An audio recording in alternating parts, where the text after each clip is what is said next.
अरब की तारीख का एक नामूर किरदार, हातिम सखावत की दुनिया का बादशाह, जिसके वाक़यात अरबी दास्तानों का हिस्सा बन गई। यमन का ये सफ़ीर कौन था? क्या उसने आखिरी नबी का ज़माना पाया था? हातिम के 7 सवालों के मुताल्लिक़ सफ़र की क्या हकीकत है? और हातिम की बेटी जब नबी करीम मोहम्मद सल्लल्लाहु अलैहि वसल्लम के सामने हाजिर हुई तो हुजूर ने किया कहा।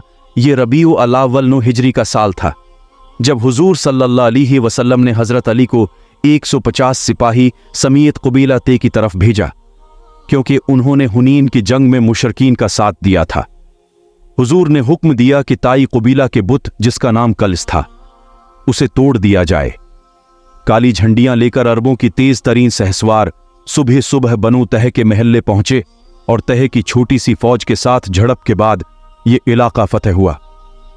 कलरस को मस्मार कर दिया गया और ते के बड़े बड़े सरदारों को गिरफ्तार कर लिया गया और माली गनीमत समेत उन्हें मदीना लाया गया।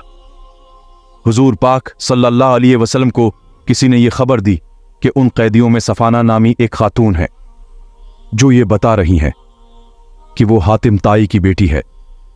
हातिम ताई दरअसल ज़माना जाहिलियत का एक मशहूर सखी इंसान था जो नहायत ही रहम दिल, बेकसों की मदद करने वाला, मेहमान नवाज, महताजों का मददगार और एक नेक सिफ्त इंसान, जिसके किस्से पूरे अरब व अजम में मशहूर थे।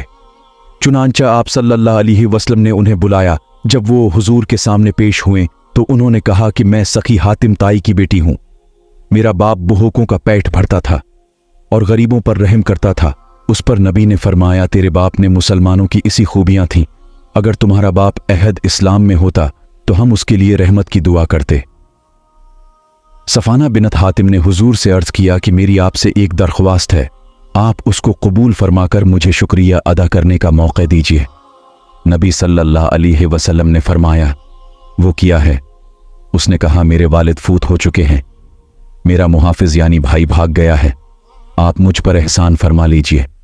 आप मुझे आज़ाद कर दें तो अल्लाह आप पर एहसान फरमाएगा। मेरा भाई अभी आपकी फूट से खौफजदा होकर शाम के इलाके की तरफ चला गया। आप मुझको इजाज़त दें कि मैं उसको ले आऊं और आप उसके लिए एक अमन मुआहिदा लिख दें। ये सुनकर नबी सल्लल्लाहु अलैहि वसल्लम खामोश रहे और कुछ जवाब न दिया। दूसरे दिन भी सफाना ने हुजूर से यही दरख्वास्त की तो हुजूर ने फरमाया, तुम जल्दबाजी क्यों करती हो? जब तुम्हारे इलाके से कोई आएगा जिस पर तुमको एतमाद हो तो उसके साथ चली जाना। लिहाजा चंद दिनों बाद उनके रिश्तेदारों में से कुछ लोग आए तो हुजूर ने सफाना के लिए कपड़े के जोड़े भेज दिए और उनके लिए सफर का सामान देकर सवारी भी रवाना कर दिया। लिहाजा सफाना अपने कराबतदारों के साथ अपने भाई के पास पहुंच गई। सामने हजरत मोहम्मद सल्लल्लाहु अलैहि वसल्लम की तारीफ की और कहा कि मेरा तो ख्याल है कि तुम जल्दी उनकी खिदमत में हाजिर हो जाओ। अगर वो नबी हैं तो तुमको जल्दी सबकत करनी चाहिए, और अगर वो बादशाह हैं तो तुम्हारी इज्जत में कोई फर्क नहीं आएगी। लिहाजा अदी बिन हातिम अपनी बहन के हमराह मदीना पहुंच गए और मस्जिद नबवी में हाजिर हुए। वहां हुजूर तशरीफ फरमा थे। हुजूर के पास एक गद्दा रखा था जिस पर आप बैठा करते थे। हुजूर ने उसे अदी की तरफ सरका दिया। अदी ने अर्ज किया कि नहीं, आप उस पर बैठ जाइए, लेकिन हुजूर ने इशारा किया और जमीन पर बैठ गए। हुजूर ने अदी को इस्लाम की दावत दी। चुनांचा अदी ने हुजूर की शख्सियत से मुतासिर होकर इस्लाम कबूल कर लिया। उस पर हुजूर का चेहरा मुबारक खुशी से चमक उठा। बहरहाल सफाना और अदी ने हुजूर सल्लल्लाहु अलैहि वसल्लम को अपने बाप हातिम ताई की सिफात और रहम दिल्ली के वाक़ात बयान किए तो हुजूर ने हुक्म दिया कि बनु ते के तमाम कैदियों को रहा कर दिया जाए। हातिम ताई अरब का वो मशहूर शख्स था जिससे नबी करीम सल्लल्लाहु अलैहि वसल्लम भी मुतासिर हुए थे। दरअसल हातिम का असल नाम हातिम बिन अब्दुल्लाह बिन सादो ताई था, जो ताई कबीले के एक सरदार का बेटा था।